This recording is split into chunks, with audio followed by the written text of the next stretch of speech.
तो हमने ये पढ़ा कि भक्ति की 3 कोटियां हैं। भक्ति की 3 कोटियां बताई जा चुकी है। साधन भक्ति, भाव भक्ति और प्रेमा भक्ति। तो कल हमने पढ़ा साधन भक्ति। तो आप लोग बताइए, कोई भक्त बताइए, साधन भक्ति किसे कहते हैं?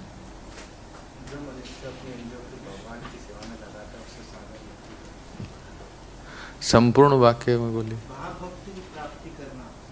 हाँ, दोनों मधुशेष को बोलिए। इंद्रियों को भगवान की सेवा में लगाना, भाव भक्ति प्राप्त करने के उद्देश्य से। हाँ हाँ, इंद्रियों को भगवान के सेवा में लगाना भाव भक्ति प्राप्त करने के उद्देश्य से। इंद्रियों के हमने भगवान के सेवा में लगाए, लेकिन उद्देश्य अगर अर्थ है तो फिर या धर्म है या काम है या मोक्ष है, तो फिर वो साधन भक्ति है क्या? उद्देश्य क्या होना चाहिए? अभी तो बोल रहे, भाव को प्राप्त करने के लिए, भाव भक्ति को प्राप्त करने के लिए तो साधन भक्ति के। तो श्लोक क्या है बताइए। कृति साध्या भवेत् साध्या भावा सा साधना विधा नित्य सिद्ध्यस्य भावस्य प्राकट्यम हृदि साध्यता। और ये जो भाव भक्ति है, ये इसके लिए कहते हैं नित्य सिद्धस्य भावस्य प्राकट्यम हृदय साध्यता। अर्थात ये जो उद्देश्य है भाव भक्ति को प्राप्त करना, ये भाव भक्ति कहाँ मिलेगा? हाँ,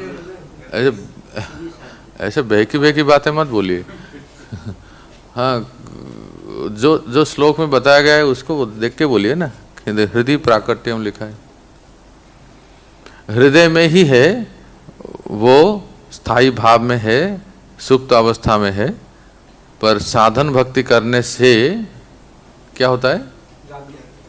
हाँ, वो प्राकट्य प्रकट होता है। उदाहरण दिया जाता है, कल जन्माष्टमी है, आज भी जन्माष्टमी है, तो कृष्ण प्रकट होते हैं कि जन्म होते हैं? कहाँ से प्रकट होते हैं?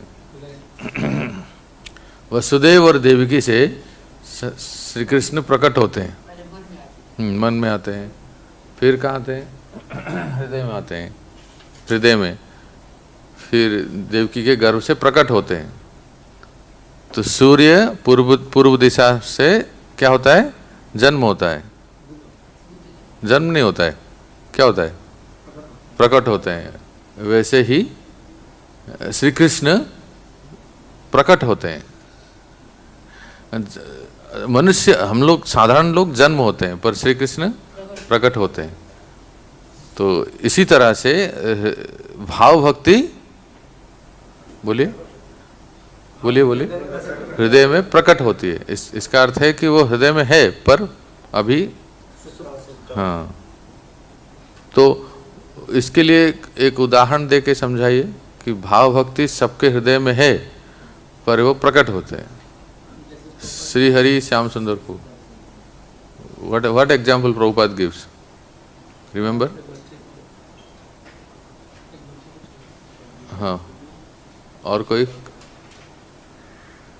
On child example you forgot? उसको आप अगर भूल जाएंगे ना तो 5 मार्क गया। हाँ, वो तो अवश्य ही आएगा। बोलिए। Yes. हाँ, start walking. In the same way, if you say this much, you will get only 2 marks. Say, complete the sentence. In the same way,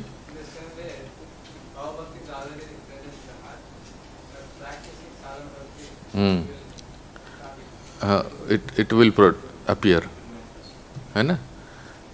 ये पूरा ऐसे आप अगर कंपेयर करके पूरा वर्णन करेंगे तो फुल मार्क्स मिलेगा। उसके बाद एक उदाहरण था ना कि जो बच्चा कोई अपंग और न चल पा रहा हो, फिर क्या करें उस समय, क्या करें? जब हम अपनी अंतक क्षमता का विकास भक्ति के लिए करना चाहते हैं तो कुछ वैसी विधियां हैं जिन्हें स्वीकार करने एवं संपन्न करने से वो सुप्त क्षमता जागृत हो उठती है। ऐसा अभ्यास साधन भक्ति कहलाता है। अब देखिए, ये नित्य सिद्ध है। इसके लिए चैतन्य चरितामृत से भी श्लोक बहुत प्रसिद्ध प्यार है जो आप सब जानते ही हैं कि ये जो भाव भक्ति है ये प्रत्येक जीव के हृदय में नित्य सिद्ध है। पर ये जो हमारे इंद्रियां हैं वो जड़ इंद्रियां है, मटेरियल है ना। हमारे इंद्रियां, आंखें, कान, ये सब क्या है? जड़ है, मटेरियल है, जड़ है। और भक्ति स्पिरिचुअल है। तो ये कैसे संभव है कि जड़ इंद्रियों से, मटेरियल सेंसेस, जड़ इंद्रियों से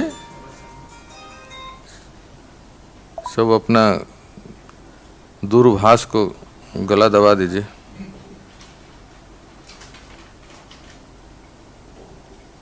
ठीक है,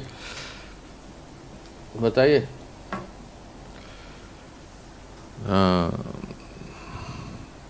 इसको मैं नाम भूल जाता हूँ। प्रभु जी, बलराम प्रभु आपके बगल में जो है, अरविंदाक्ष प्रभु, बताइए। हमारे सेंसेस मटेरियल है, आँख, जीवा, कान, ये सब मटेरियल है। और जो भगवान और भगवान की भक्ति स्पिरिचुअल है। तो मटेरियल सेंसेस से, मटेरियल इंद्रियों के द्वारा स्पिरिचुअल को कैसे एक्वायर कर सकते हैं? डिफिकल्ट है ना।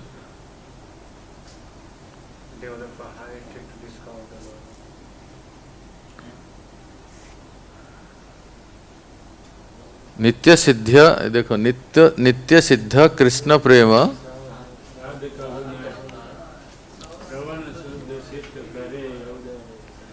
उदय करय, जन्म नहीं लिखा है, करय, बोलो। यही श्लोक है जो अभी कह रहे हैं। कृष्ण प्रेम, pure love for Krishna. Read Rasachandra प्रभु। Pure love for Krishna, that is Krishna Prema, is eternally established in the heart of the living entities. Nitya Siddha, living the heart of the living entity is Nitya Siddha. It is not something to be gained from another source. Sakya, साध्य कभू नॉय, that means it is not something to be gain from कहीं, कहीं से उसको लाया नहीं जाता है। Then when the heart is purified, शुद्ध चित्त, Shuddha Chitta, by hearing and chanting, Sarva श्रवण आदि, this have naturally awakens. Karaye Udaya. तो वे स्वाभाविक रूप से प्रकट होते, उदय होते हैं। प्रभु समझ में है? भौतिक इंद्रियां हैं और भक्ति आध्यात्मिक है। भगवान या भगवान की भक्ति को प्राप्त करना ये भौतिक इंद्रियों से संभव नहीं है। पर कुछ विधि है, प्रक्रिया है जिससे हम चित्त, ये श्रवण आदि क्रिया करते हैं तो चित्त शुद्ध होता है, तो वो प्रकट होते हैं, है ना। वो सब में है, रहता है। ये किससे पता चलता है कि देखते हैं कि ऑल द म्लेच्छस एंड यवनस एंड जो कभी भगवान का नाम भी नहीं जानते हैं, तो वो उनके हृदय में भी भक्ति प्रकट होता है ना। होता है कि नहीं होता? इसका मतलब सब में है, प्राणियों में भी है, जीवात्मा में, हर एक योनि में है।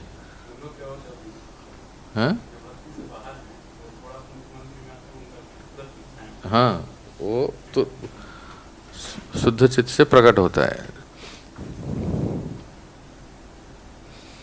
अन्यत्र एक उदाहरण दी गई है भागवतम में कि क्या उदाहरण देते हैं 8वें स्कंद भागवतम में जो आपके अभी मंदिर में चल रहा है, उसमें उदाहरण है कि दूध में घी है क्या? दिखता नहीं, कहाँ है? अरविंदाक्ष से वो, हाँ, दूध में घी है, फिर इसकी एक विधि है। जैसे बताओ, पहले क्या करेंगे? नहीं, दही से पहले क्या करेंगे? हाँ, गरम करके क्या करेंगे? हाँ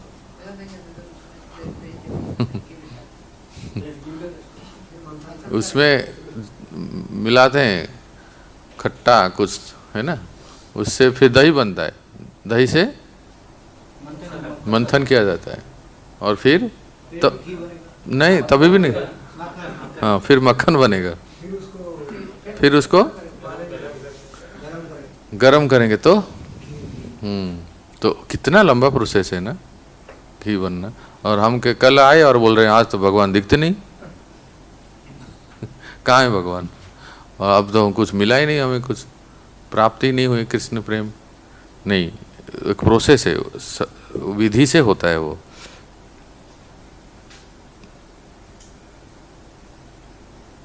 एक अच्छा प्रश्न एक टीकाकार बोलते हैं, if bhav is eternally present within the heart of the jiva, then what is the meaning of guru Krishna प्रसाद पाए भक्ति लता बीज? अगर कहते हैं नित्य सिद्ध कृष्ण प्रेम, सबके हृदय में भाव पहले से ही है, तो फिर कहा जाता है कि गुरु कृष्ण प्रसाद पाए भक्ति लता बीज, ये भी कहा जाता है। जब पहले से ही है सबके हृदय में, सचिनंदन पू प्रश्न समझिए, जब पहले से ही भाव भक्ति सबके हृदय में है, अभी हमने सुना करोए उदय, तो फिर प्रश्न होता है, जो कहा जाता है कि गुरु कृष्ण प्रसाद पाए भक्ति लता बीज, इसका अर्थ क्या हुआ? जो नहीं, इसका उत्तर सामने ही लिखा है, पढ़ के कोई समझ के बताइए। It means that one attend sadhana, guru Krishna प्रसाद पाए भक्ति लता बीज का अर्थ है भाव भक्ति प्राप्त नहीं करता है, पहले साधना भक्ति प्राप्त करता है। गुरु कृष्ण प्रसाद से हम क्या प्राप्त करते हैं? पहले साधना भक्ति। अभी हम जो कर रहे हैं गुरु कृष्ण की कृपा से, गुरु महाराज हमें लगाते हैं, है कि नहीं, तरह तरह की सेवाओं में लगाते हैं, फिर मंत्र देते हैं, तो क्या हम भाव भक्ति प्राप्त हो गए? फिर क्या प्राप्त किए? साधन भक्ति। फिर वो साधन भक्ति को करने से तब जाके भाव भक्ति को प्राप्त होते हैं।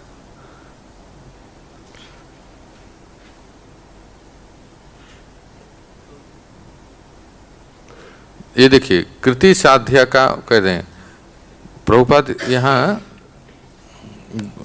आपके ग्रंथ में लिखे हैं पेज नंबर 20 में, अपने इंद्रियों तथा मन को किसी कार्य में लगाने के लिए कुछ निर्धारित विधियां होते हैं, जिनसे प्रेममय कृष्ण के प्रति हमारी सुप्त चेतना उसी प्रकार जागृत हो उठती है जिस तरह एक शिशु थोड़े से अभ्यास से चलने लगता है। तो ऐसा अभ्यास को साधन भक्ति कहते हैं। Practice means employing both the mind and senses, Prabhupada लिखते हैं, जैसे वो जिसको मैं हिंदी में पढ़ा, अपने इंद्रियों तथा मन को किसी कार्य में लगाने से, दोनों का आवश्यक है। मन, इंद्रियां तो है ही, जैसे कृति का अर्थ क्या हुआ? कृति साध्या, अपने इंद्रियों के द्वारा भगवान की सेवा करेंगे, तो मन से नहीं करेंगे मन से, तो कृति का अर्थ दोनों हुआ, ध्यान आ रहा है? क्या क्या? मन और इंद्रियों से भी करेंगे और मन से करेंगे, मन को भी लगाएंगे, तब वो साधन भक्ति होता है। फिर वो बच्चे का एग्जाम्पल देते हैं,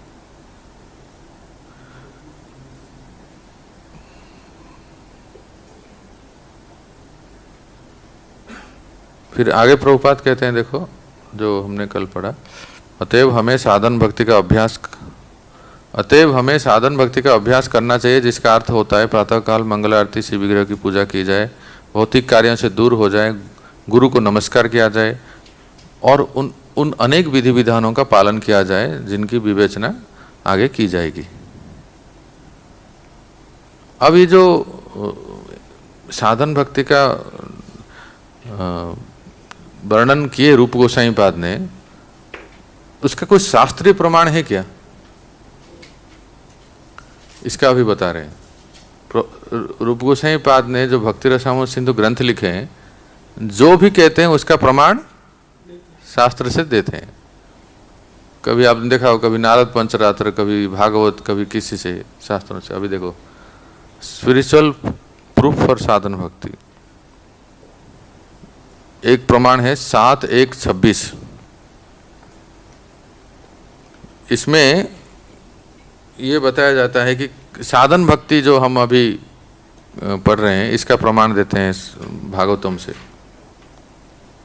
तस्मात् वैरानुबंधेन निर्वरेण भयेन वा स्नेहात् कामेन वा युञ्जत् कथंचित नक्ष्यते पृथक। अनुवाद कोई पढ़ो है क्या उसमें?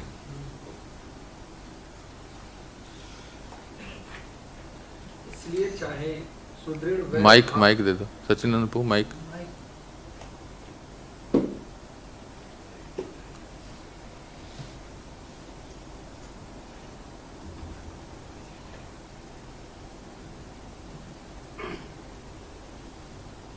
इसलिए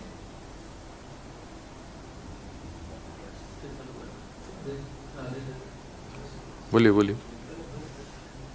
इसलिए चाहे सुदृढ़ वैर भाव से या फिर वैरहीन भाव से, भय से, स्नेह से अथवा कामना से, कैसे भी हो, भगवान में अपना मन पूर्ण रूप से लगा देना चाहिए। भगवान की दृष्टि में इन भावों में कोई भेद नहीं है। या यहाँ श्री नारद जी के वाक्यों से यह भय, द्वेष और के भी विहित होने में से इन दोनों के भी भक्ति हो जाने से उत्तम भक्ति लक्षण में अनुकूल मय सत्य के साथ विरोध होता है। इस आशंका के निराश बस करते हैं। बस बहुत ही।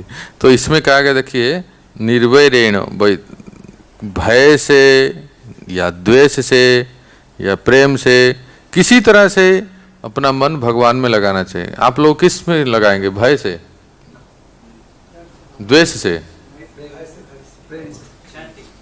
प्रेम से? प्रेम से होना चाहिए। क्यों होना चाहिए? क्योंकि उत्तम भक्ति का डेफिनेशन क्या है? हाँ, अन्याभिलाषिता शून्यम ज्ञान कर्मादि अनावृतम। आगे आनुकूल्य। तो आनुकूल्य में तो प्रेम ही होता है ना। ईर्ष्या से, द्वेष से, भय से, ये सब आनुकूल्य में नहीं होता है ना। समझे कल्याणी जी? अभी तक क्या आएगा वो देखते हैं।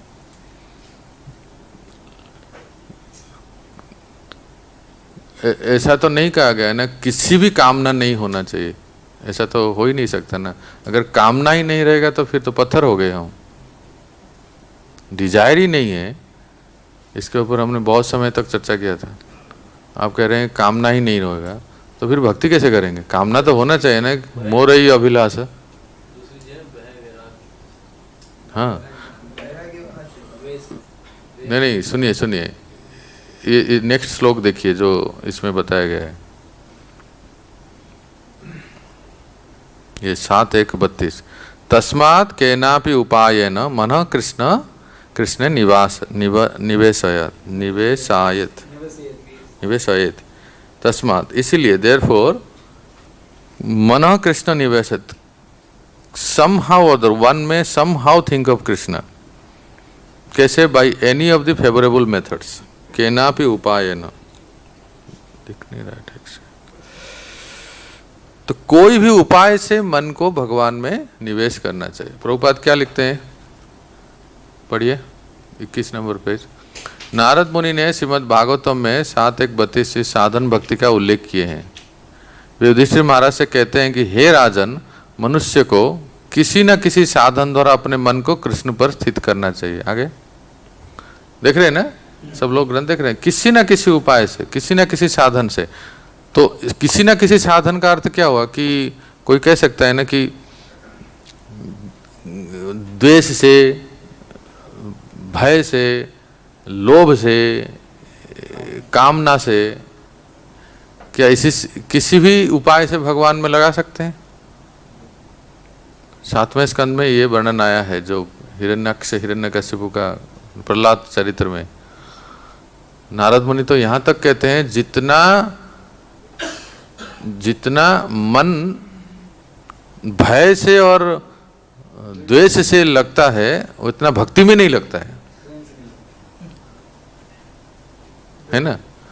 शिशुपाल का शिशुपाल जितना कृष्णा कॉन्शियसनेस थे उतना तो कोई भी हम में से नहीं होगा, हाँ है ना।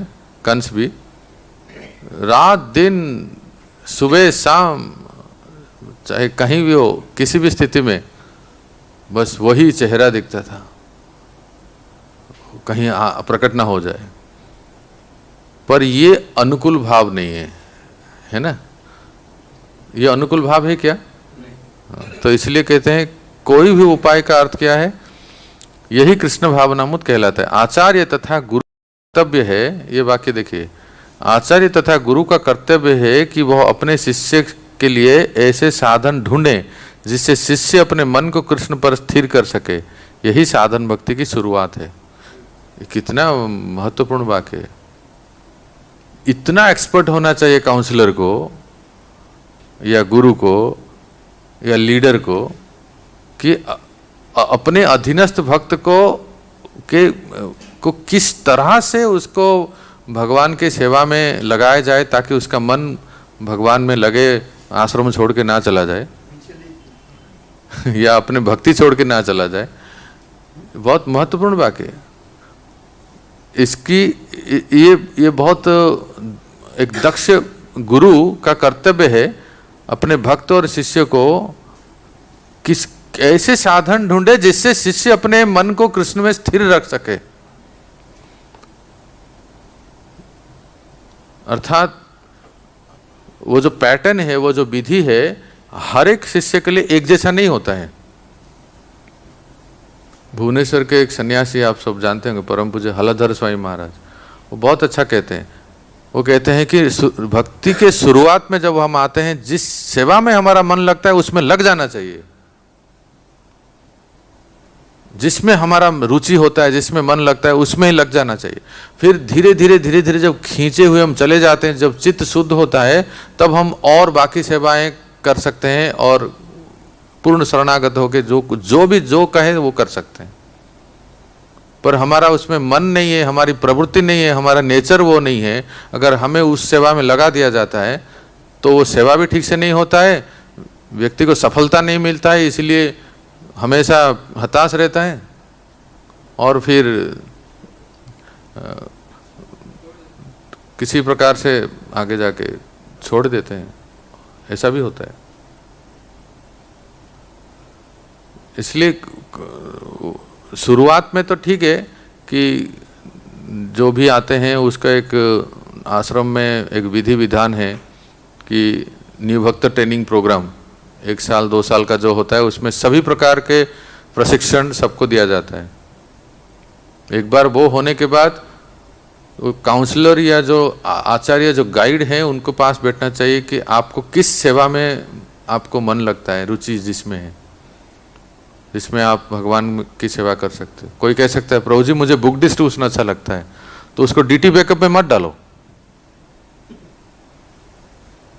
नहीं, वो करेगा पर वो जबरदस्ती करेगा, लेकिन जो प्रोडक्टिविटी आप वहां से निकाल सकते हैं वो इसमें नहीं हो पाता है।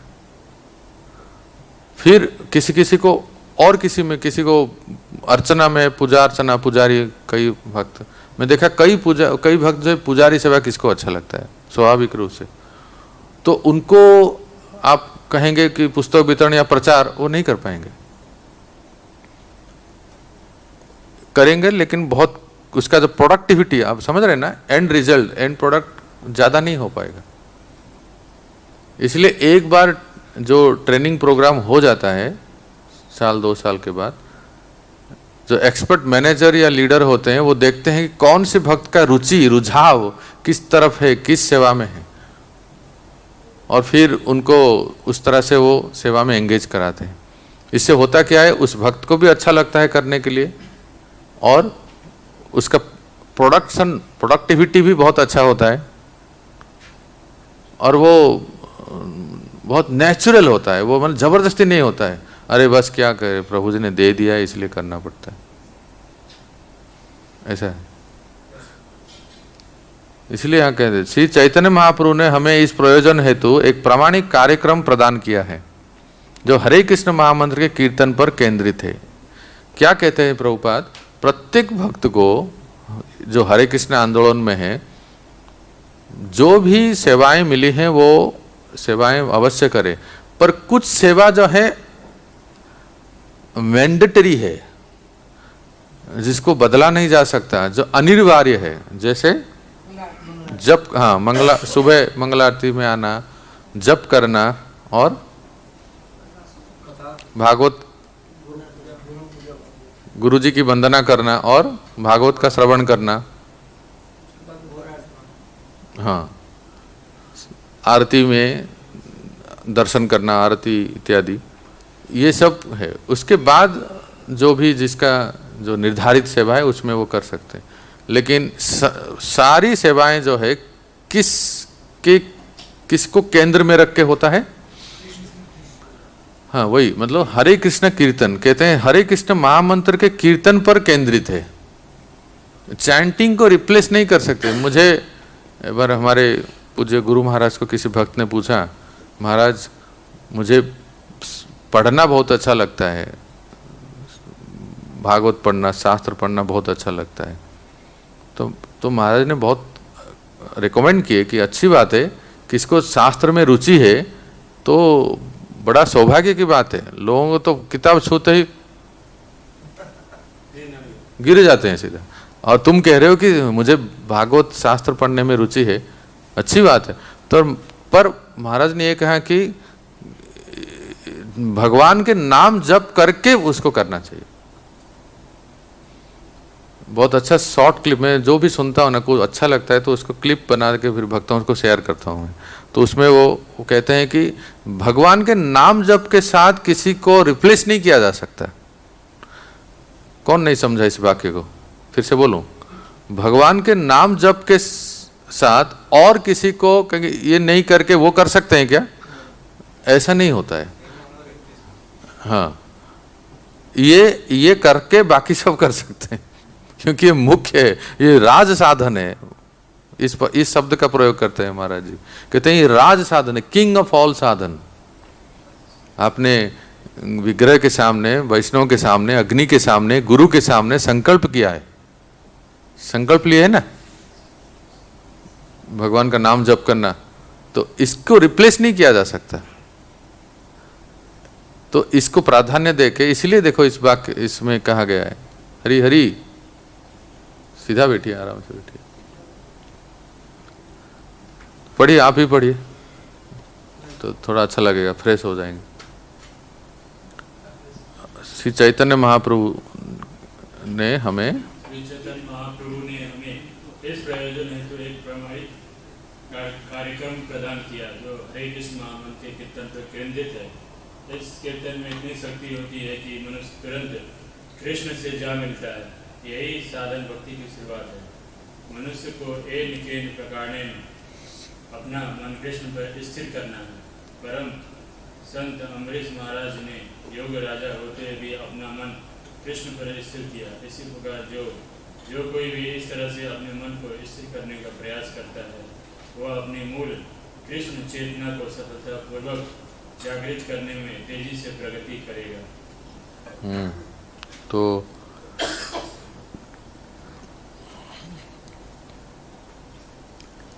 कोई भी उपाय से, पर वो उपाय भी अनुकूल होना चाहिए। अब कह रहे हैं साधन भक्ति कितने प्रकार के, देखिए, वैधि राघानुगा चेति सा द्विविधा साधना विधा। लिखिए, साधन भक्ति दो प्रकार के हैं, एक है वैधि, दूसरा रागानुगा। अब ये कह रहे हैं वैधि भक्ति क्या है।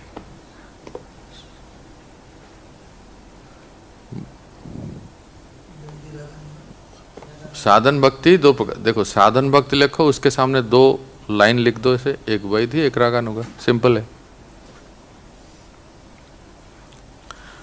तो वैधि भक्ति क्या है?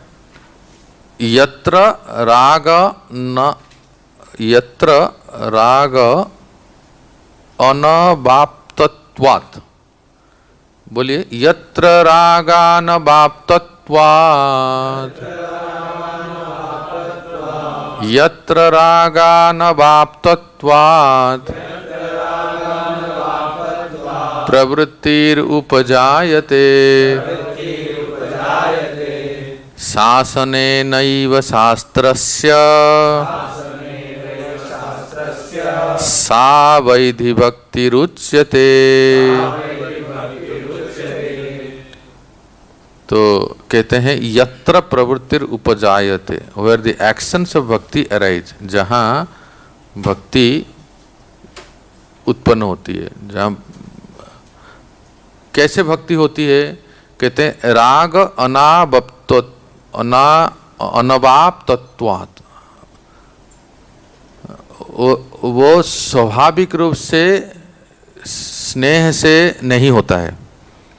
भक्ति स्वाभाविक रूप से नहीं होता है, कहा बड़ा स्नेह प्रेम है इसलिए होता है, ऐसा नहीं होता है। फिर कैसे होता है? शास्त्रस्य शासनेन एव, शास्त्र के शासन, शास्त्र के नियम, क्योंकि शास्त्रों में बताया गया है अगर भक्ति नहीं करेंगे तो नरक जाना पड़ेगा, भक्ति नहीं करेंगे तो पाप लगेगा। पाप से बचने के लिए, नरक यातना से बचने के लिए, नीच योनि से जाने से बचने के लिए, ठीक है, हम करते हैं। क्योंकि ये सबको बताएं कि केवल कोई सब कुछ अपना धर्म कर्म सब करता है पर भक्ति नहीं करता है, तो उसका क्या गति होता है? चारि वर्णाश्रमे यदि कृष्ण नहीं भजे, स्वकर्म पढ़िया सही रौरव पढ़ी मजे। कविराज गोस्वामी कहते हैं कोई बड़ा सत्यवादी है, कोई किसी प्रकार की हिंसा नहीं करता है, वो नहीं करता है, सब कुछ अपना वर्ण और आश्रम का ठीक ठीक पालन करता है, अगर भक्ति नहीं करता है फिर भी वो नरकगामी हो। क्योंकि भगवान की भक्ति करने से ही यह संसार से छूट सकते हैं, नहीं तो पूरे ब्रह्मांड में कहीं ना कहीं ऊपर नीचे ही होते रहेंगे। तो इसलिए कहते हैं कि शास्त्र के आदेश से एकादशी का व्रत पालन करना है, इस शास्त्र का आदेश है, तब इसलिए हम करते हैं।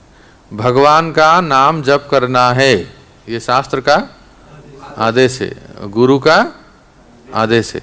तो इसलिए दो यहाँ कंडीशन है कि शास्त्रस्य शासनेन एव, गुरु और शास्त्र की आज्ञा से जो भक्ति हम करते हैं उसको क्या कहेंगे?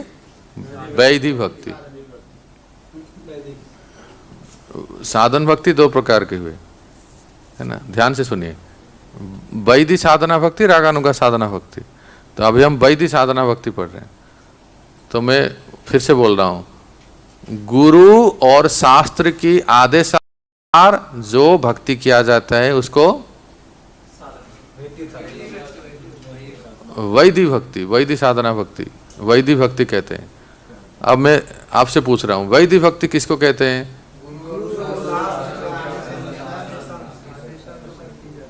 उसको वैधि भक्ति कहते हैं। तो फिर अगर हम ये कहेंगे तो रागानुगा भक्ति किसको कहेंगे?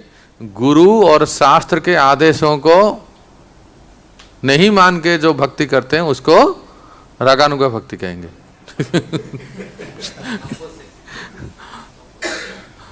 श्री माधवपु, क्या हुआ? कुछ गलत हो गया? कुछ लोग समझे नहीं अभी तक।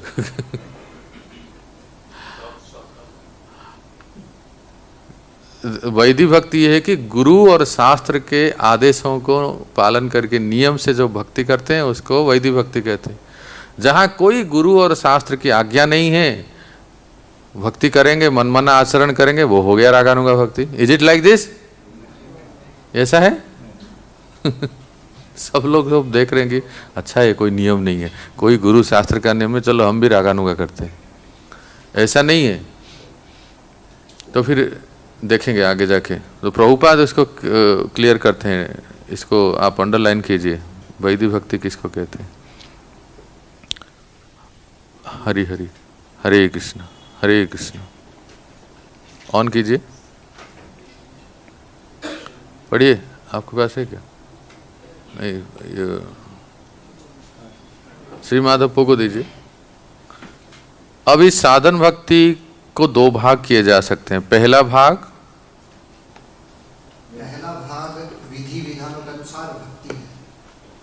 इसमें अपने गुरु के आदेश से या प्रामाणिक शास्त्रों के अनुसार विभिन्न विधि विधानों का पालन करना होता है और इससे इनकार होने का कोई प्रश्न ही नहीं उठता।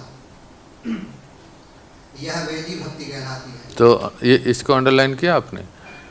प्रश्न आएगा परीक्षा में, वैदिक भक्ति किसको कहलाती, किसको वैदिक भक्ति का संज्ञा डेफिनेशन क्या है? तो आप क्या लिखेंगे? गुरु अपने गुरु के आदेश से या प्रामाणिक शास्त्रों के अनुसार जो विधि विधानों का पालन किया जाता है, जो भक्ति किया जाता है, उसको वैदिक भक्ति कहते हैं। आगे इसे बिना तर्क के करना पड़ता है। साधन भक्ति का दूसरा भाग रागानुगा भक्ति है। रागानुगा भक्ति उस स्थिति को सूचित करती है जिस पर विधि विधानों का पालन करते हुए मनुष्य कृष्ण के प्रति कुछ अधिक अनुरक्त हो जाता है और प्राकृतिक सहज प्रेम के कारण भक्ति करता है। तो रागानुगा भक्ति किसको कहते हैं? ये लाइन अंडरलाइन करें जो आपने अभी पढ़ा। विधि विधानों का पालन करते हुए, इसमें भी विधि विधान का पालन करते हैं। ध्यान आ रहा है ना? रागानुगा भक्ति में भी विधि विधानों का पालन करते हुए मनुष्य कृष्ण के प्रति कुछ अधिक अनुरक्त या सहज प्रेम के कारण जो भक्ति किया जाता है। आप अपने भाषा में लिखिए, लेकिन अर्थ समझ में आना चाहिए। सरल भाषा में लिखिए, विधि विधानों का पालन करते हुए या गुरु या शास्त्र के आदेश को पालन करते हुए कृष्ण के प्रति स्वाभाविक प्रेम से जो भक्ति की जाती है उसको रागानुगा भक्ति कहते हैं। सहज प्रेम, सहज या स्वाभाविक। Are you getting kalyan? English में लिखा है ना वो सब। इसके लिए अभी जैसे कभी आपने कभी कोई पत्ता देखा है क्या? कोई भी वृक्ष का पत्ता लीफ, हाँ, पीपल का पत्ता ले लो, तो उसमें ऊपर और नीचे में क्या अंतर है मदन मोहन को? कुछ अंतर है कि दोनों एक जैसा ही दिखता है? अंतर है ना? बोलिए नीलय को, क्या अंतर है? हाँ, एक रफ रहता है और एक चिकना रहता है, मसरून। हाँ, और नीचे रफ रहता है, थोड़ा खुरदुरा, क्या कहते हैं, खुरदार। हाँ, और ऊपर ऐसे चिकना रहता है, साफ रहता है। ध्यान आ रहा है सबको? कोई पत्ता देखा होगा आपने, है ना? नहीं, इतना तो देखे होंगे ना कि पत्ता भी दिखाना पड़ेगा। हमारे टीचर हमें ऐसे दिखाए थे एक्चुअली, जब हमें पढ़ा रहे थे ना, उन्होंने एक पत्ता लाया और हमें दिए कि बताइए इसमें क्या अंतर है। तो हमने कहा, मैंने सभी विद्यार्थियों से पूछे, एक तरफ बड़ा चिकना है, साफ है, और दूसरे नीचे जो है खुदरा है, रफ, खुरखुरा, जो भी कहिए, कुरकुरे मत बोलिए। तो रफ है। तो बोले यही अंतर है, एक भक्ति एक ही है, पत्ता एक ही है, बस ऊपर और नीचे में थोड़ा ये रफ है, वो शाइनिंग है। तो भक्ति एक ही है जिसका नाम है साधन भक्ति। जब विधि विधानों का पालन करते हैं, उठना पड़ता है, करना पड़ता है, जब करना पड़ता है, क्लास में आना पड़ता है, ये सब पढ़ता है, ये सब जो होता है ना, तो वो हो गया रफ है, अभी थोड़ा सा सीखना हुआ नहीं है, वो है वैदिक भक्ति। और जो स्वाभाविक रूप से बुलाना नहीं पड़ता है, अपने आप आ जाता है, अपने आप जप करने लगते हैं, अपने आप विग्रह की सेवा करना, अपने आप मंगलारती में आते हैं, अपने आप सब कुछ स्वाभाविक रूप से अपने आप होता है, तो फिर वो भक्ति जो है वो स्मूथली चलता है, बहुत ही सुंदर। उसमें कोई उतार चढ़ाव इतना नहीं होता है। कभी कभी मन होता है ना, अरे प्रभु जी आज तो जन्माष्टमी है, तो खींच लेते हैं एकदम 64 माला, दूसरे दिन माला ढूंढने पर भी नहीं मिलता है, कहाँ गया वो। तो ये फिर रागानुगा नहीं है। एक दिन रागानुगा तो दूसरे दिन कौन सा अनुगा पता नहीं चलता।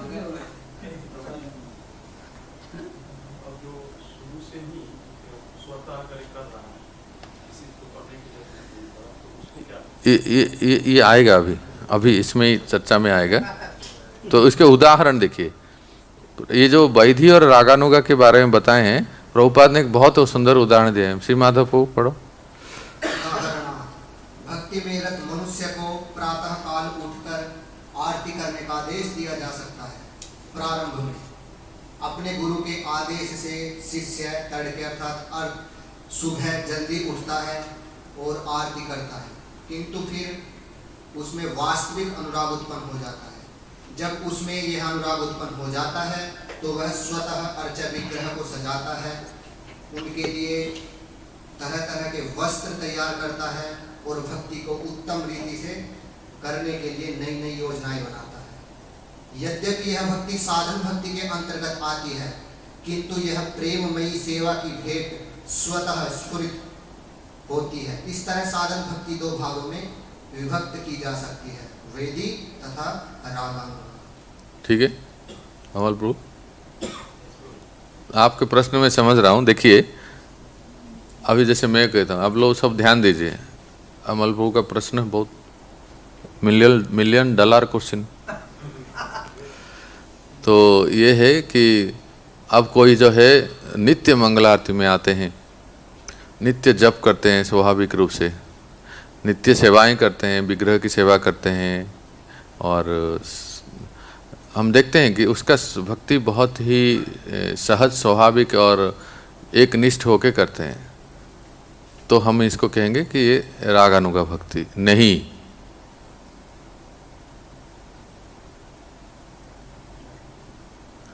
ये सामान्य अर्थ है। ये जो प्रभुपाद ने उदाहरण दिया सही है, पर ये सामान्य अर्थ है। पर जब ये टॉपिक आएगा आगे इसी ग्रंथ में ही, राग कहते किसको हैं, और फिर समझेंगे कि राग अनुग वो एक अलग स्थिति है, जो कि एक्चुअली वास्तव में इस विषय पर बहुत कई बार विवाद हो जाता है कि फिर कौन से स्तर से एक साधक रागानुगा भक्ति कर सकता है। भजन क्रिया या अनर्थ निवृत्ति या निष्ठा या रुचि, कौन से स्तर पे साधक जो है कह सकते हैं हाँ अभी हम बहुत वैदिक भक्ति कर लिए, अभी हम रागानुगा भक्ति करें। ऐसा कोई क्लियरली ऐसा वर्णन नहीं है कि बस अब आप यहां तक पहुंच गए तो अब आप रागानुगा भक्ति कर सकते हैं। लेकिन एक समझाने के लिए सामान्य एक उदाहरण या समझावट ये है कि कम से कम निष्ठा के स्तर पे आ जाए तो अच्छी बात है। जहां एक लक्षण आपको बताता हूं, जब साधक का मन कभी भी किसी स्त्री को देख के आकर्षित नहीं होता है, भोग्य वस्तु को देख के आकर्षित नहीं होता है, किसी विपरीत लिंग स्त्री या पुरुष को देख के इसका चित्त आकर्षित नहीं होता है, तो समझ लेना चाहिए कि कुछ योग्यता हो गई रागानुगा भक्ति करने के लिए। ये सब आगे वर्णन होगा।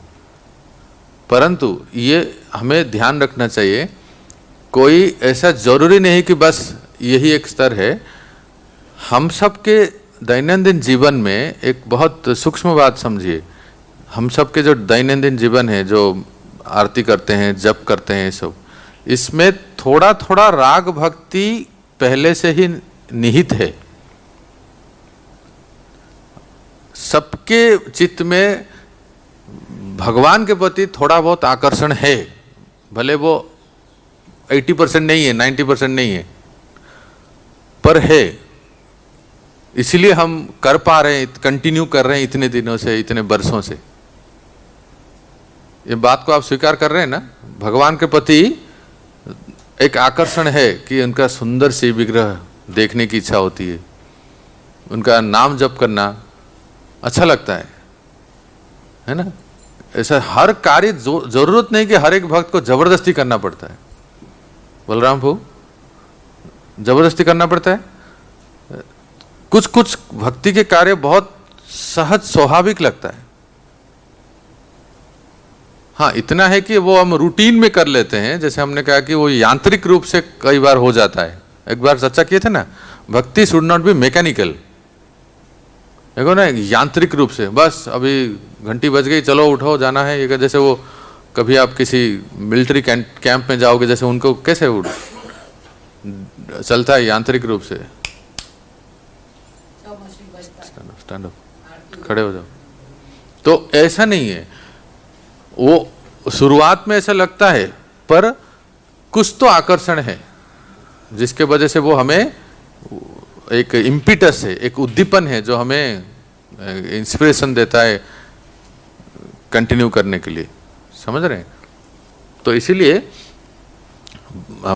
बात यह है कि कोई व्यक्ति श्रद्धा से भी, देखो स्तर श्रद्धा, साधु संग, भजन क्रिया, अनर्थ निवृत्ति आती है।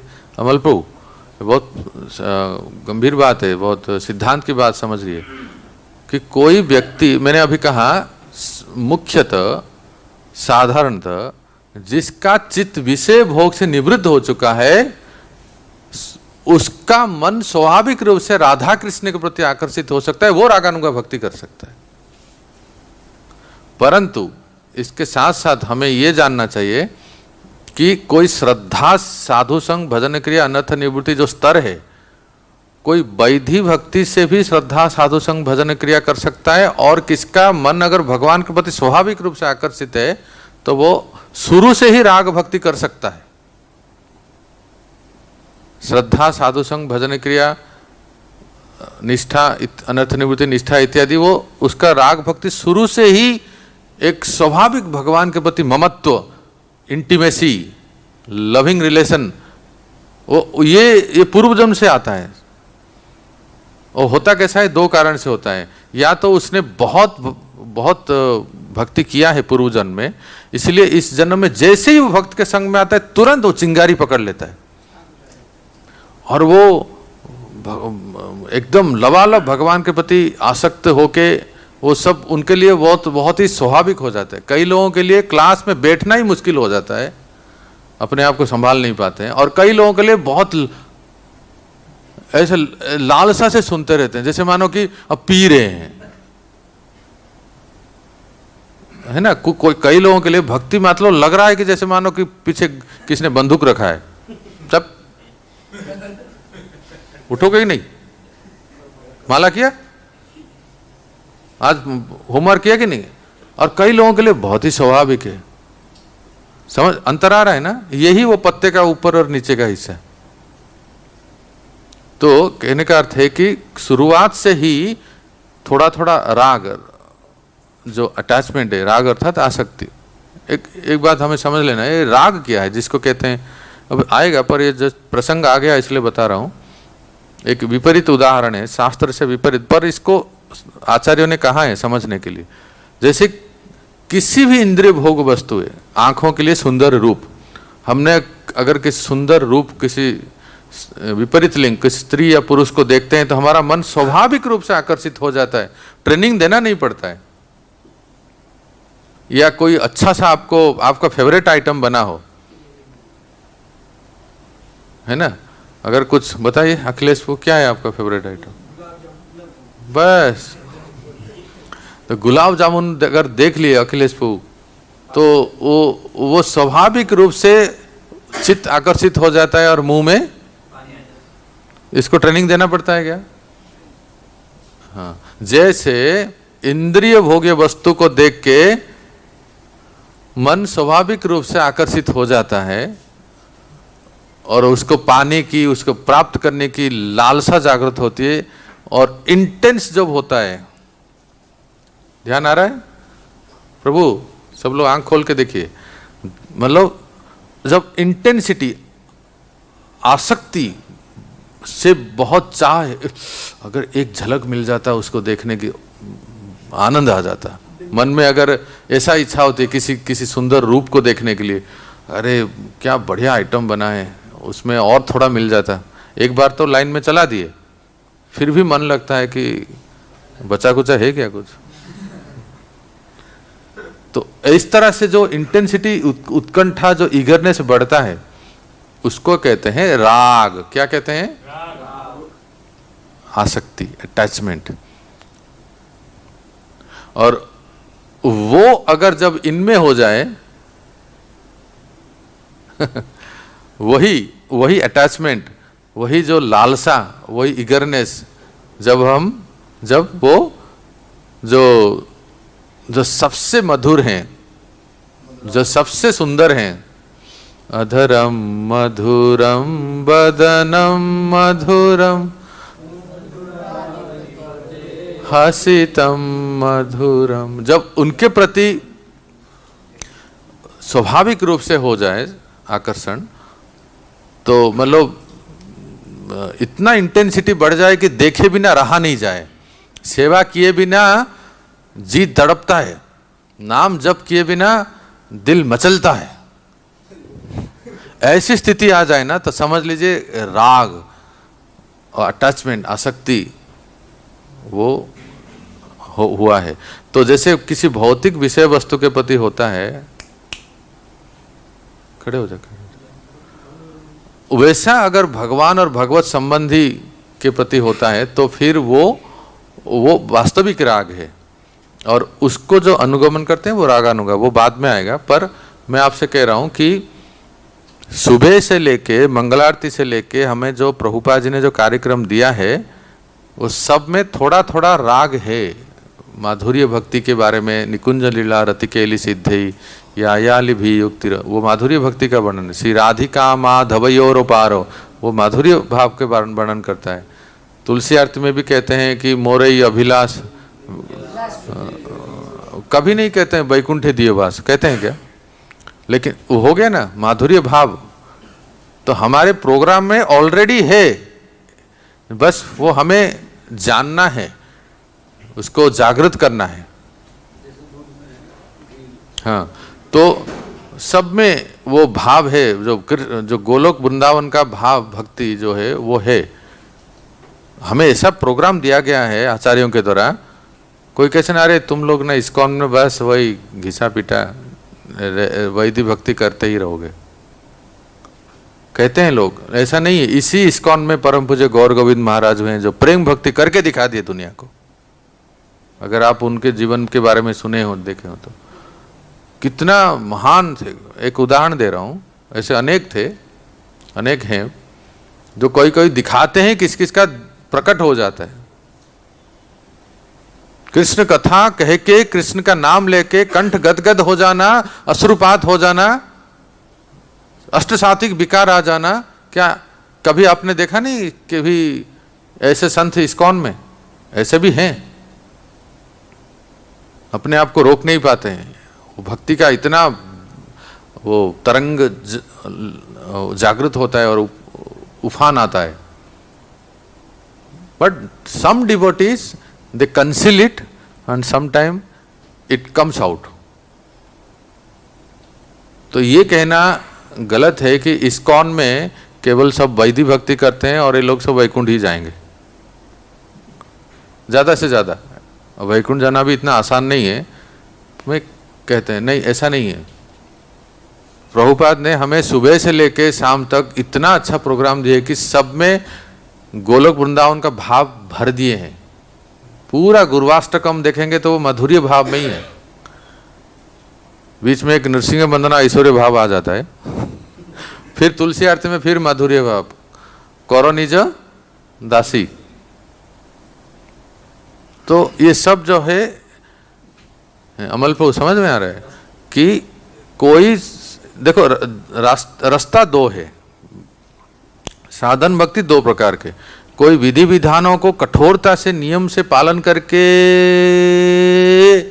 प्रेम तक पहुंच सकता है, और किसी किसी के लिए भक्ति करना एकदम स्वाभाविक हो जाता है, इतना सहज और प्रेम से करता है। कोई उसको बोलता नहीं कि आपने जप किया, आपने क्लास में आया, आपने आरती किया, आपने ये सब किया, बोलना नहीं पड़ता है। वो स्वाभाविक रूप से शुरू एकदम सरलता से वो करने लगता है, क्योंकि उसने पूर्वजन्म में बहुत कुछ किया होगा। एक कारण है कि किसी ने अगर पूर्वजन्म में बहुत कुछ किया होगा, उसके लिए भक्ति बहुत सरल है, स्वाभाविक है। और दूसरा कारण यह है कि ऐसे भक्तों का संग किया होगा। ये संगत बहुत महत्वपूर्ण है भक्तों, ध्यान से सुन ले। अगर आपने किसी प्रेमी अनुरागी राग भक्ति का संग करते हैं ना, तो आप में भी वो संगत का असर हो जाता है। और दूसरी तरफ ये है कि हम अगर राग भक्ति करते हैं, रागानुगा भक्ति करते हैं, पर हम अगर किसी रूढ़िवादी वैदिक भक्त के संग में आ गए जो केवल नियम से ही चलते हैं, तो हमारा भी भाव बदल जाएगा। इसलिए दो प्रकार से, एक तो है कि जन्मजात, किसी किसी का पूर्व जन्म से कोई संस्कार है तो वो उसके लिए भक्ति करना सहज स्वाभाविक हो जाते हैं, और भगवान के प्रति एक सरल आकर्षण, सहज आकर्षण होता है जिससे वो करने लगते हैं। उनके लिए विषय वासना कुछ है ही नहीं। वो ऐश्वर्या राय आ जाए, चाहे कुछ भी आ जाए, या कोई खाने पीने की चीज, किसी प्रकार का रूप रस गंध स्पर्श, क्योंकि उसका मन कहीं और है, किसी में भगवत इसमें ही लगा हुआ है। और दूसरा कारण मैंने बताया कि ऐसे भक्तों का, किसी प्रेमी भक्तों का संग अगर मिलता है तो भले वो कितना हो निचले स्तर का हो, कितना हो कम दर्जे का हो, लेकिन संगत का प्रभाव ऐसा है कि वो भी उसी की तरह राग भक्ति करने लगता है। तो इसका डिटेल आगे आएगा, बस इसमें अभी इतना जानना है। और प्रभुपाद कहते हैं, पढ़ लीजिए, राधा श्याम सुंदर, क्या प्रभु जी, राधानाथ श्याम को पढ़ सकते हैं। वैदिक भक्ति इन नियमों का वर्णन श्रीमद् भागवतम में 2:1-5 में हुआ है, जहां पेज 22, माइक दीजिए।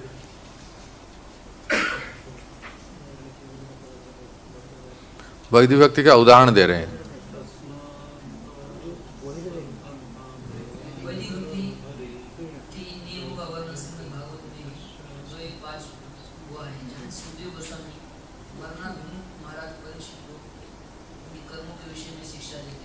क्या देते हैं, देखिए, तस्मात् भारत सर्वात्मा भगवान ईश्वर हरि श्रोतव्य कीर्तितव्यश्च स्मर्तव्यश्च इच्छता भयम। ये वैदिक भक्ति का उदाहरण पढ़िए, देते हैं।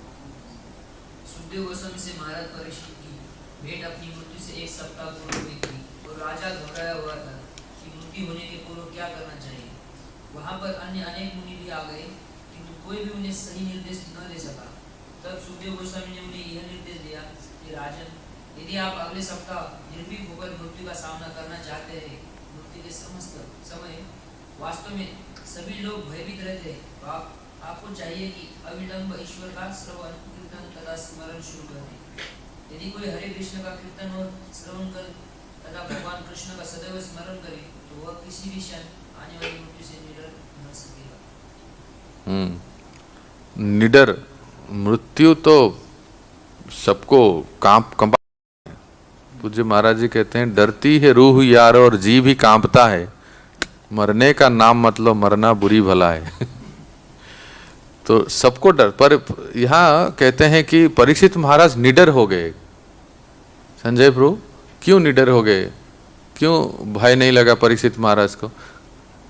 एक सांप का पिलुआ भी इधर आ जाएगा तो हम सब भाग जाएंगे, और तक्षक इतना भयंकर सबसे बड़ा भयानक सर्प, फिर भी परीक्षित महाराज निडर हो गए। क्यों हो गए ललित कृष्ण प्रभु? क्योंकि उनको बताया गया कि श्रवण कीर्तन भागवत को सुन के 7 दिन जो सुखदेव गोस्वामी जैसे महान प्रवक्ता से भागवत को श्रवण करके वो शरीर के ऊपर हो गए, शरीर चेतना से परे हो गए। तो देखिए इसमें प्रभुपाद कहते हैं, 2 पैराग्राफ छोड़ के देखिए, कहते हैं कि मान लीजिए कि कोई मनुष्य इस मानव जीवन में कृष्ण भावना का विकास नहीं कर पाता। मिला सबको? और एक भक्त को दे दीजिए, पीछे पढ़िए प्रभु जी।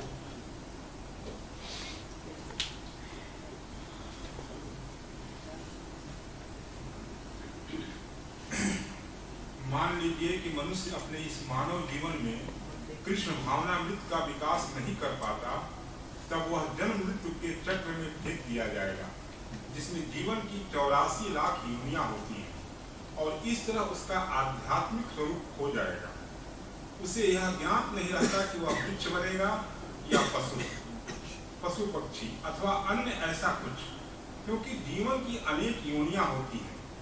मूल कृष्ण भावनामृत को जागृत के लिए श्री रूप गोस्वामी संस्तुत करते हैं कि हमें गंभीरता पूर्वक अपने मनों को किसी न किसी तरह कृष्ण में लगाकर मृत्यु से निडर बनना चाहिए। गंभीरता पूर्वक अपने मनों को किसी न किसी तरह कृष्ण में लगाकर का अर्थ क्या है अमल प्रो?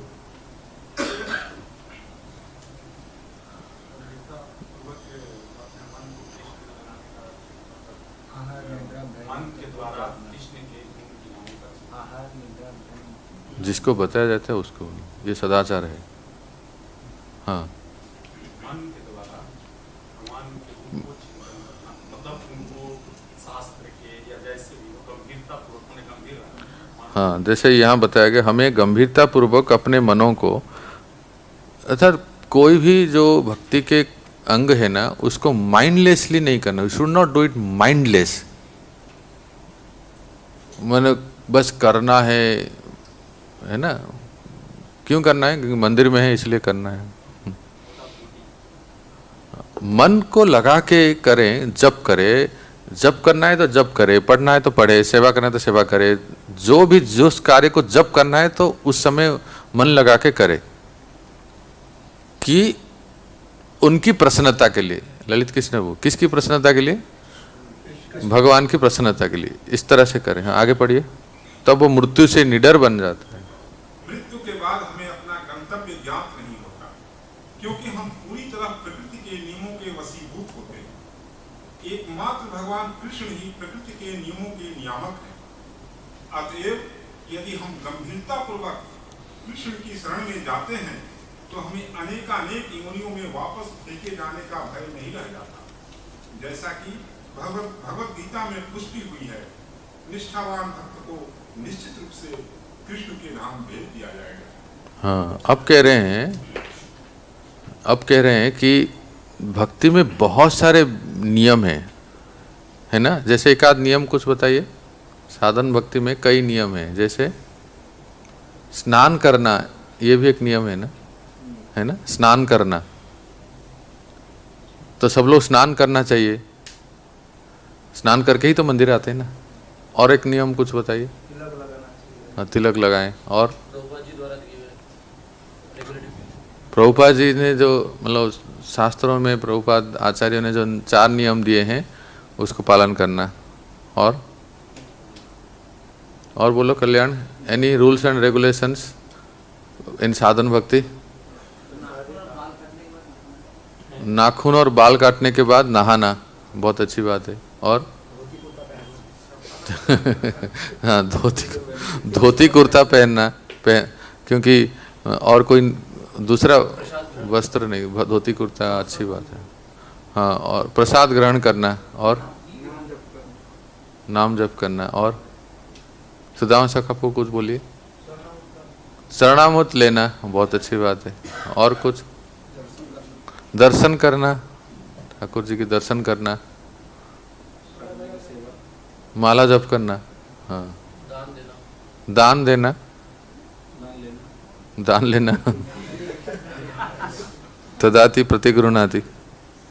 श्री हरि प्रभु श्रवण करना, भागवत श्रवण करना। और बोलिए। अब कुछ लिखिए मत प्रभु जी, अब बस चर्चा हो रही है, अब लिखते जा रहे हैं बस। बोलिए कुछ साधन भक्ति का एकाध अंग बताइए। नियम सेवा करना, ये जितने सब बताए हैं ना, कि चरणामृत लेना, वैष्णव को प्रणाम करना, कि मंदिर में आते सबसे पहले प्रणाम करना है ना, और नाखून और केस बाल काटने के बाद स्नान करना, ये सब जितने हैं ना, ये सब एक नियम के दास हैं। वो कौन सा है? स्मर्तव्य सततम विष्णु विस्मर्तव्य न जातुचित सर्व विधि निषेधास्युर एतयोर एव किंकरः। ये श्लोक कहाँ से बताए? मधुसूदन पढ़िए। पद्म पुराण में भी इस विधि की सलाह दी गई है।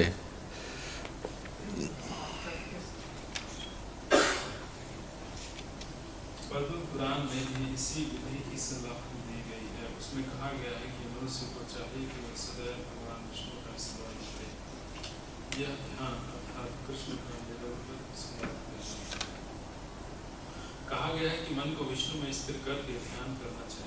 पद्म पुराण की संस्कृति है कि मनुष्य को चाहिए कि अपने मन को ध्यान द्वारा सदैव विष्णु के स्वरूप पर स्थिर करे और उसे क्षण आदि चेतना की तो जितने सब विधि विधान नियम है कि ये नहीं करना, वो करना, वो करना, ये नहीं करना, ये करना, ये नहीं करना, वो नहीं, सब एक नियम के दास हैं। वो है स्मर्तव्यम सतत विष्णुर। Always remember Krishna. रिपीट। सदा कृष्ण का स्मरण करें। और विस्मर्तव्य न जात उचित, नेवर फॉरगेट कृष्ण। बोलिए इसको क्या कहेंगे, कैसे कहेंगे? कृष्ण को ना भूले, कृष्ण का विस्मरण ना करे, है ना। तो एक को कहते हैं अन्वय, दूसरे को कहते हैं व्यतिरेक। ठीक है। अन्वय क्या है इसमें? सदा कृष्ण को स्मरण करना। और व्यतिरेक क्या है? कृष्ण को विस्मरण ना करना। उसी वाक्य को ही अलग तरीके से बोला जाए उसको कहेंगे व्यतिरेक, है ना। तो अन्वय और व्यतिरेक को समझने के लिए बहुत अच्छा उदाहरण है कि सदा कृष्ण को स्मरण करें और उसी को ही कहेंगे कभी कृष्ण को भूले नहीं।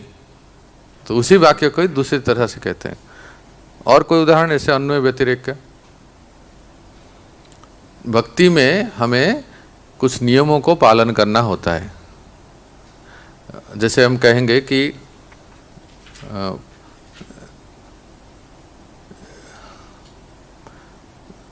जीव हिंसा करने से पाप है। मैं एक वाक्य कह रहा हूं कि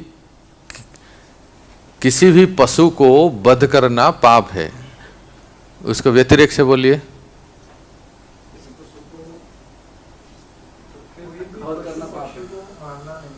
हाँ, मांस खाना निषेध है ये है।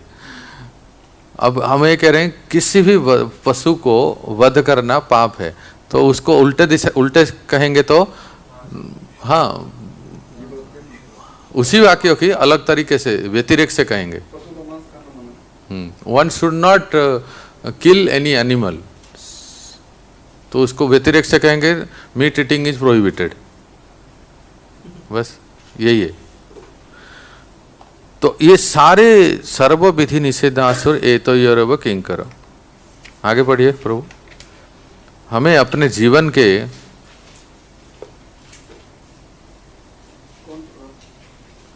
पढ़िए, हाँ पढ़िए। हमें अपने जीवन के कार्यकलापों को इस प्रकार ढालने का प्रयत्न करना चाहिए कि हम विष्णु या कृष्ण को निरंतर स्मरण, मतलब हमारा दैनंदिनी ऐसा हो, दैनंदिनी समझते ना, डेली स्केड्यूल, कि किसी न किसी उपाय से हमें कृष्ण का स्मरण हो। जैसे जैसे सेवा में आप व्यस्त रहते हैं, एक दूसरे को बुलाते हैं तो क्या कहते हैं, क्या कहते हैं, क्या कैसे बुलाते हैं? हरि बोल, हरे कृष्णा, राधे राधे, तो हो रहा है ना, नाम स्मरण हो रहा है कि नहीं? भगवान का नाम जीवा पे हो रहा है। तो किसी न किसी उपाय पे, किसी न किसी उपाय से हमें दिन भर 24 घंटा में भगवान का स्मरण हो, चाहे बुलाने से या कथा सुनने से या कीर्तन करने से या सेवा करने से, किसी तरह से। आगे यही कृष्ण भावनामृत है। चाहे कोई विष्णु के चतुर्भुज रूप में अपने मन को केंद्रित करे या तो गुजारा में कृष्ण ही हो, दोनों एक ही है। पद्म पुराण की संस्कृति है कि जैसे भी हो उसने विष्णु का चिंतन करो, किसी भी परिस्थिति में महिमा बनाओ। वास्तव में समस्त विधि विधानों में से यही सबसे मूल्यवान है, क्योंकि जब किसी काम को करने के लिए अपने से बड़े का आदेश होता है तो उसी के साथ निषेध हो जाता है। जब यह आदेश होता है कि सदैव कृष्ण का स्मरण करो तो निषेध यह होता है कि कभी भी इस सरल आदेश निषेध के दायरे में सारे विधि विधान को आ जाते। ठीक है। अगर जैसे एक आप इसको अच्छी तरह से समझ सकते हैं, कोई कहेगा देखो भाई झूठ मत बोलना, हिंसा मत करो, पाप मत करो, अन्य को कष्ट मत दो, ये सब कितने सारे विधि है, पर एक वाक्य में सब बोलिए ना, सारे आ जाएंगे जिसमें। हाँ, किसी जीव को कष्ट न करो। नहीं समझ रहे हैं आप लोग? हाँ बोलो। हाँ, जैसे मतलब धर्म का पालन करो, ये सब आ गया ना? नहीं, उसमें और थोड़ा स्पष्ट बोले तो किस समय हम धर्म का पालन करेंगे? ऑलवेज चैंट हरे कृष्ण, स्मर्तव्यम सतत विष्णु, सदा कृष्ण का स्मरण करें। अगर जब व्यक्ति सदा कृष्ण को स्मरण करे, अगर कोई नाम जप करता है सदा, तो क्या अंडरस्टूड है इसमें? कि वो पाप नहीं करेगा, व्यभिचार नहीं करेंगे, अभक्ष्य भक्षण नहीं करेंगे, जुआ नहीं खेलेंगे, ये सब निषेध उसमें आ जाता है। तो ये सबसे बड़ा सुपर नियम जो है, अगर सही में कोई भगवान का नाम जप करता है और सदैव कृष्ण को स्मरण करता है तो धार्मिक होगा ही। कृष्ण भक्त ही अच्छे धार्मिक होते हैं। फिर व्यतिरेक से कह रहा हूं, आवश्यक नहीं कि धार्मिक भक्त कृष्ण भक्त हो जाए, राइट? धार्मिक बहुत लोग होते हैं, ऐसा आवश्यक नहीं कि वो सब कृष्ण भक्त हो जाएं। हमारे राष्ट्रपिता भी एक धार्मिक थे, पर ऐसा आवश्यक नहीं है, father of the nation.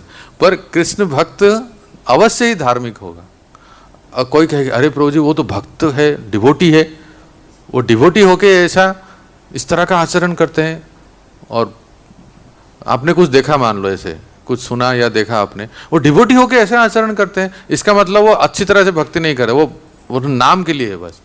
Krishna भक्त जो वास्तव में धार्मिक नियमों को पालन करता है, वो नाम जप करता है, तो उसमें अधर्म हो ही नहीं सकता।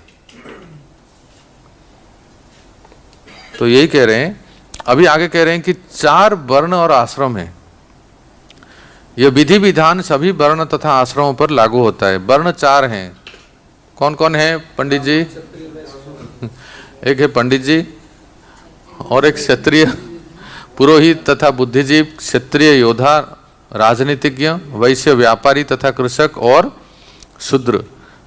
तो मानक आश्रम भी 4 हैं, ब्रह्मचर्य, गृहस्थ, वानप्रस्थ तथा ये विधि विधान जो बताए गए न केवल ब्रह्मचारियों के द्वारा पालन के लिए अपितु सभी आश्रमों के लिए हैं। चाहे कोई नौसिखिया ब्रह्मचारी हो या अत्यंत प्रगत सन्यासी हो, इसमें कोई अंतर नहीं आता। भगवान को निरंतर स्मरण करना उन्हें एक क्षण के लिए भी विस्मृत ना करना, यह नियम हर एक के लिए है ना। ये जो वैदिक भक्ति का जो नियम है हर एक के लिए है। अब इसमें थोड़ा सा शास्त्रीय प्रमाण देते हैं।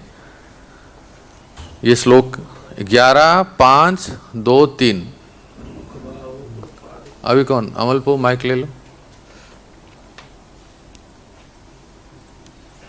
श्लोक इस प्रकार से, मुखबाहुर पादेभ्य पुरुषस्याश्रमे सह चत्वारो जानिरे वर्ण ये आत्मा प्रभहम ईश्वरम न भजन्ति अवजानन्ति स्थानात् भ्रष्ट पतान्ति अधः।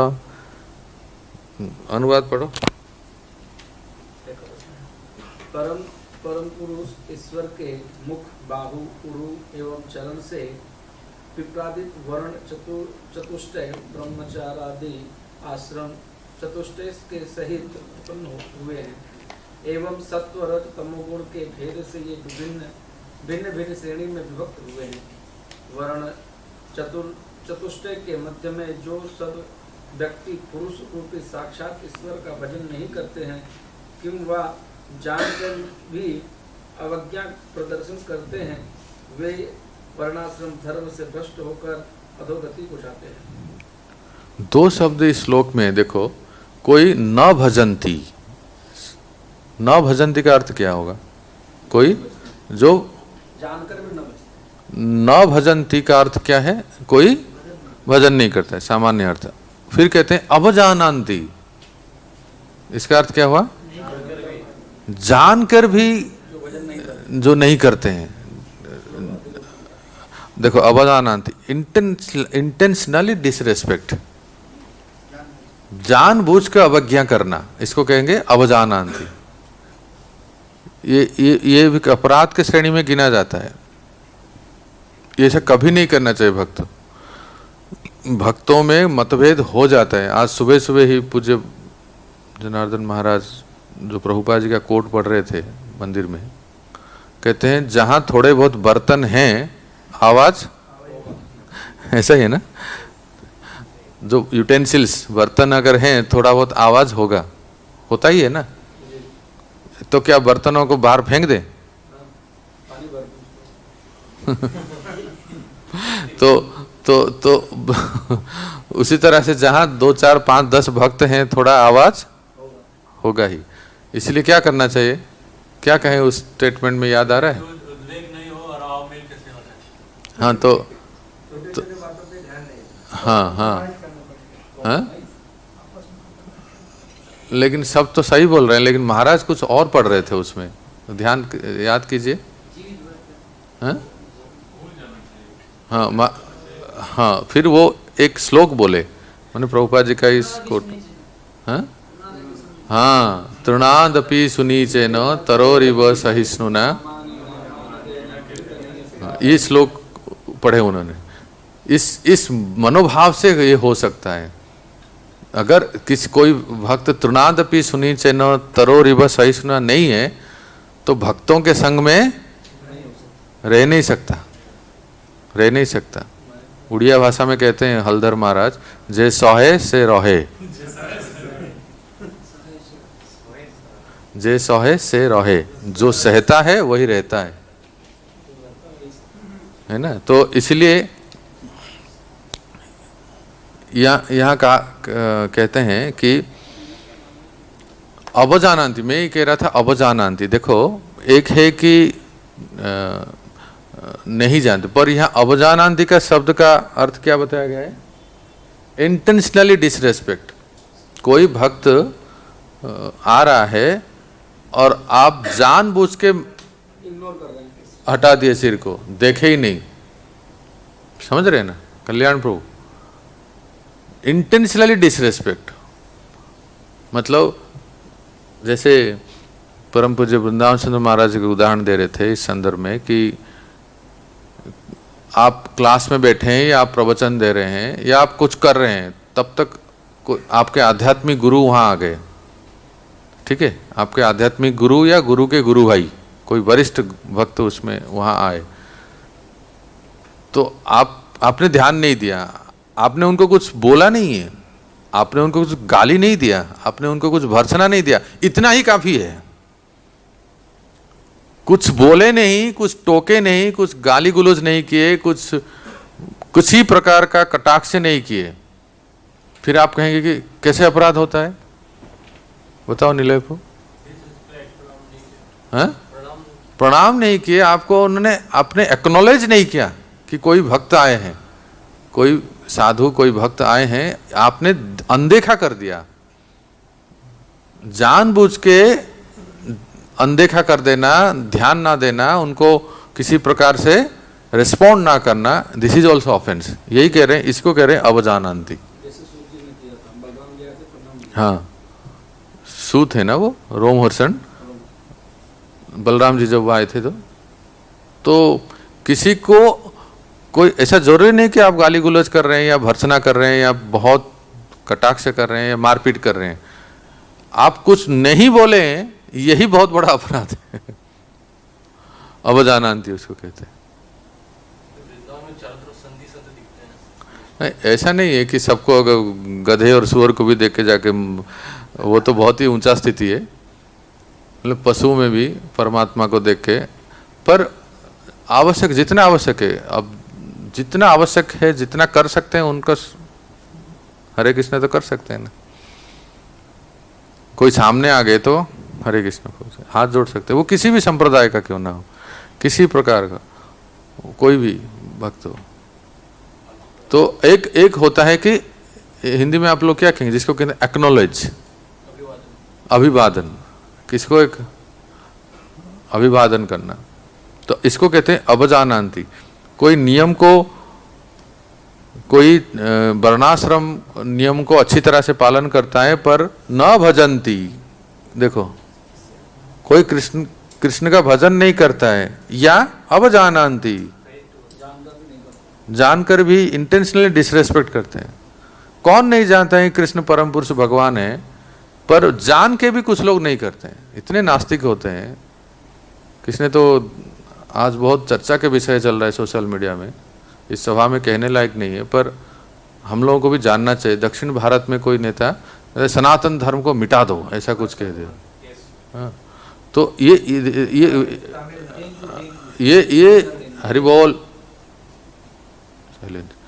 इस तरह का कोई, इसको कहते हैं अवजानन्ति, जो जानबूझ के डिसरेस्पेक्ट करना ऐसे। तो ये सब जो लोग हैं ना, they will fall down from there position into holy state of life. पता नहीं ये लोग कौन से नरक में जाएंगे। स्थानात भ्रष्टात पतंती। आज वो एक कोई मिनिस्टर हैं इसलिए इस तरह से बोल देते हैं, पर ऐसी दुर्गति होगी कि हाँ, तो इसीलिए यही कहा गया है कि चार वर्णाश्रम में रह के भी कोई अगर भगवान की भक्ति नहीं करते हैं तो वो नरकगामी होंगे। फिर आगे देखिए, पढ़िए अमल प्रभु, यू वांट टू रीड? ये इनके पास है, नहीं यहाँ पढ़ो 26 पेज में। भगवान श्री कृष्ण ने उद्धव को उपदेश दिए,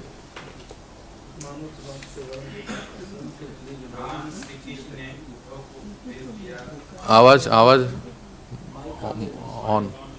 भगवान श्री कृष्ण ने उद्धव को उपदेश दिया था कि मानव समाज के वर्ण तथा आश्रम के विधि विधान का पालन, किताब देखो सब, भगवान को तुष्ट कर सकता है और इस तुष्टि के फलस्वरूप सारा समाज बिना किसी कठिनाई के जीवन की सारी आवश्यकताएं बाहुल्य में प्राप्त कर सकता है। इसका कारण यह है कि भगवान आखिरकार अन्य समस्त जीवों को पालन करते हैं। यदि सारा समाज अपना अपना कर्तव्य करता रहे और कृष्ण भावनामृत में रत रहे तो इसमें कोई संदेह नहीं कि समाज के सारे सदस्य शांति और सुखपूर्वक रह सकेंगे। इस तरह जीवन की आवश्यकताओं का अभाव नहीं रहेगा। रहेगा और सारा संसार वैकुंठ में परिणित हो जाएगा।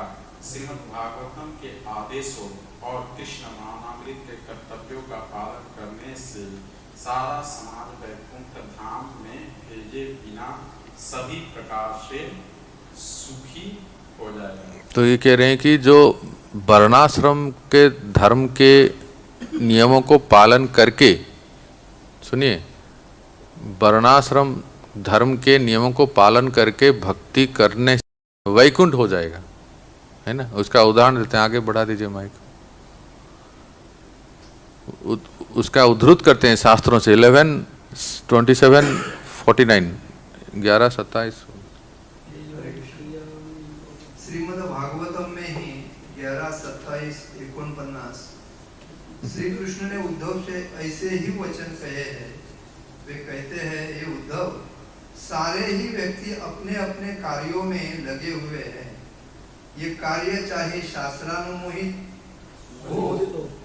शास्त्रानुमोदित हो या सामान्य सांसारिक कार्य हो, यदि वे इनमें से किसी भी कार्य के फलस्वरूप कृष्ण भावना भावित होकर मेरी पूजा करते हैं, तो वे स्वतः इस जगत में और परलोक में भी सुखपूर्वक रहते हैं। इसमें कोई संशय नहीं है। कृष्ण के इस कथन से हम इस निष्कर्ष पर पहुंच सकते हैं कि कृष्ण भावनामृत में किए गए कार्यों से प्रत्येक मनुष्य की समस्त इच्छाओं की पूर्ति हो सकती है। हाँ, आगे उसको पूरा कर दीजिए। इस प्रकार कृष्ण भावनामृत आंदोलन इतना उत्तम है कि इसमें अपने को ब्राह्मण, क्षत्रिय, वैश्य, शूद्र, ब्रह्मचारी, गृहस्थ, वानप्रस्थ अथवा सन्यासी कहने की भी कोई आवश्यकता नहीं है। जो व्यक्ति जिस कार्य का व्यवसाय में लगा है वह उसी में लगा रहे। उसे चाहिए कि वह कृष्ण भावना भावित होकर अपने कर्मों के फल से भगवान कृष्ण की केवल पूजा भर करे। इससे सारी स्थिति संभल जाएगी और इस संसार में हर व्यक्ति सुख तथा शांति से रहेगा। नारद पंचरात्र में भक्ति के विधानों का वर्णन इस प्रकार मिलता है। शास्त्रों द्वारा स्वीकृत कोई कार्य जो भगवान की तुष्टि के उद्देश्य से किया जाता है, संतों गुरुओं द्वारा भक्ति का विधान माना जाता है। यदि कोई व्यक्ति प्रामाणिक गुरु के निर्देशन में नियमित रूप से भगवान की ऐसी सेवा करता है, तो वह धीरे धीरे भगवान की शुद्ध प्रेमा भक्ति के पद को प्राप्त होता है। तो इसलिए कहते हैं कि ब्राह्मण, क्षत्रिय, वैश्य, शूद्र, ब्रह्मचारी, गृहस्थ, वानप्रस्थ, सन्यासी वर्ण और आश्रम में रह के, ठीक है, और कहते हैं ना, जो व्यक्ति जिस कार्य व्यवसाय में लगा है वो उसी में लगा रहे। उसे चाहिए कि वह कृष्ण भावनामृत होकर अपने कर्मों के फल से भगवान को, कृष्ण की पूजा करे। तो अपने अपने वर्ण और आश्रम में रह के कृष्ण की भक्ति करना ये उचित है। तो यहाँ विराम देते हैं।